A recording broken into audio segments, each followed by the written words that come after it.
Hi guys, let me try and tell you the story of Chilli Pepper.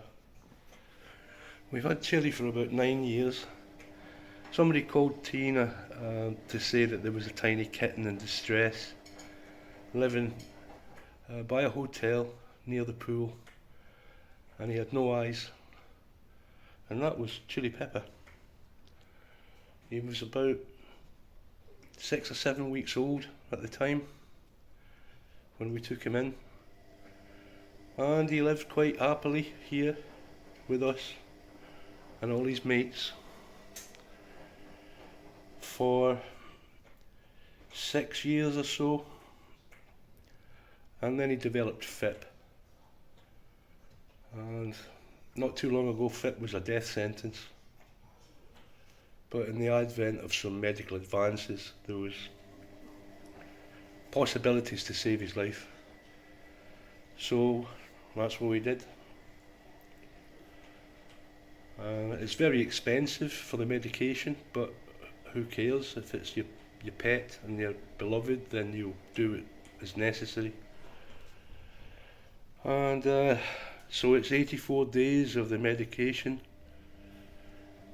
and he took his medication like a trooper, and he got better and he put on weight. You can see he's very small now. Apparently he's down to about 1.7 kilos, so he's lost about a kilo in weight in the last few weeks, but I slightly digress. He got better, he put on weight, he was playing, he was happy, he was the normal little cheeky monster that he is, with his girlfriend Pip, who looks a lot like him actually, but obviously in better condition. But then a few months ago, weeks, I don't know, all the time melts into like the same. He went off his food, he started dropping a lot of weight,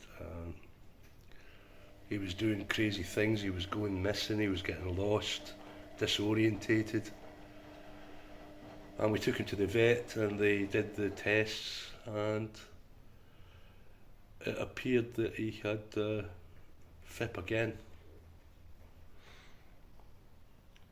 So we rebought the medication and started the process to try and save his life again with GS medication, and it didn't appear to be working, and he started doing crazy things again. And today is it's Saturday, February the 7th, 2026. Last Sunday, I believe, he went missing. I wasn't here, I was at the new place, and Tina looked everywhere. We got together on the Wednesday when he hadn't been found, and luckily enough Gail found him. Like, because he's blind, he doesn't realise that he's not hidden. Two blind ones together. So he was kind of in plain view, but in a very, very strange place. But Gail found him, and he was all huddled up, and he was obviously sick. So Tina raced him immediately to the vet, where he was clearly in some distress, and he needed fluids. So they put him on fluids and IV, and he came back. Home yesterday, I think. Be kind, Roxy, be kind. It's alright, Chilli. So anyway, Oscar, enough. Last night I get a call from Tina about 8 o'clock, and we're all over the place at the moment because we're trying to move stuff to a new place and take down cat enclosures and rebuild them elsewhere. So we're exhausted, there isn't enough hours in the day, and we're racing between places with the help of some friends, some good friends, most usually Tracy and Gail, who are both heroes. But Chilli Pepper had ended up in next door's pool. He was drowning in the pool, and the neighbour Derek fished him out with a net. He was soaking wet, soaked to the skin, obviously. And after he got him out of the pool, he vanished. He ran into the grass outside, which I'll show you in a minute. It's growing about 6 inches a day because it's warm sunshine, lots of rain, and the weeds are just sprouting. So when he gets in the grass, you can't find him. And from there, he takes off to, we assume he's trying to get away to die. That's what we think he's trying to do, but because he can't see, he doesn't know when he's heading. So we're going to have to make some very, very difficult decisions soon. He wouldn't settle last night with Tina. She couldn't get him to settle down. She's aware that he's a runner, he's a flight risk, so she had to lock him in her room last night. And eventually he settled down. What is it, baby? What is it, baby? So I got here about 8:30, it's now 9:53. I've been moving most stuff while keeping an eye on Chilli Pepper, because Tina's had to rush Marengo to the vet. We don't know whether we're coming or going at the moment. Marengo's won't eat again. His scar doesn't look infected. It's 8 inches long from his chest all the way down to his abdomen. He was eating up until yesterday, but then he didn't have any dinner. We don't know whether it's the upset, the nervousness of us moving stuff around. We don't know. They're all starting to behave quite strangely, behave in peculiar fashions. So they pick up on, they have a sixth sense where they pick up on things that are happening. And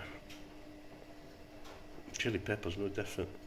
In fact, up until recently, he was probably the cleverest cat we have, and the way he found his way around, he just conquered his blindness. It just didn't matter at all to him.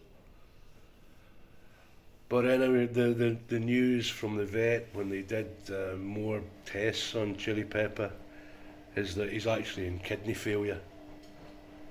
So they took him off the GS medication because that's not going to help him.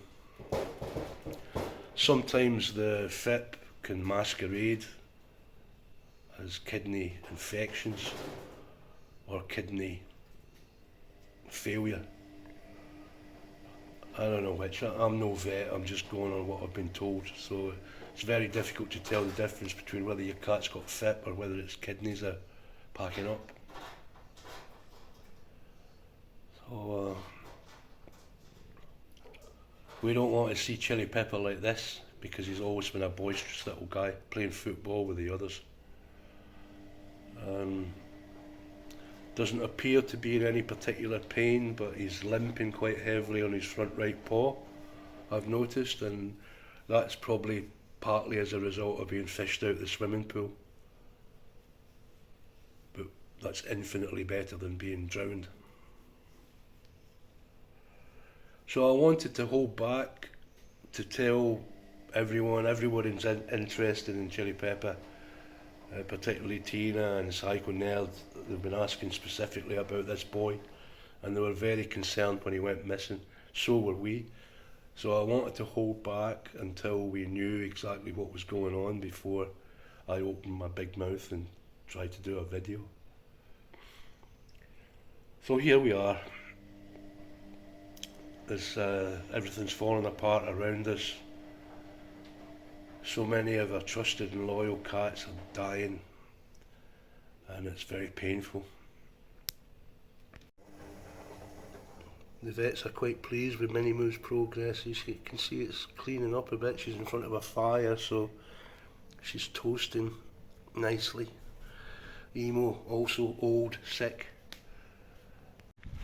And these are the weeds in the field. I'm not kidding, they've grown about a foot since I was last here 3 days ago. So when the cats get in there, when Chilli gets in there, it's impossible to find them. Impossible. Tina only found them last night. It was raining all day yesterday, of course. It always is when something tragic happens. And she had to go looking in there. She was soaked to the skin. And she only found him because he popped out and tried to race along that road. And then they grabbed him and they brought him home. So things are awful here at the moment, guys. It's costing us an absolute arm and a leg in vets bills. We just can't do it anymore. We have to pay 2 rents currently, this one and the new one. It's just, everything's just devastating. Anyway, that's our problem. So see you later, guys. Bye.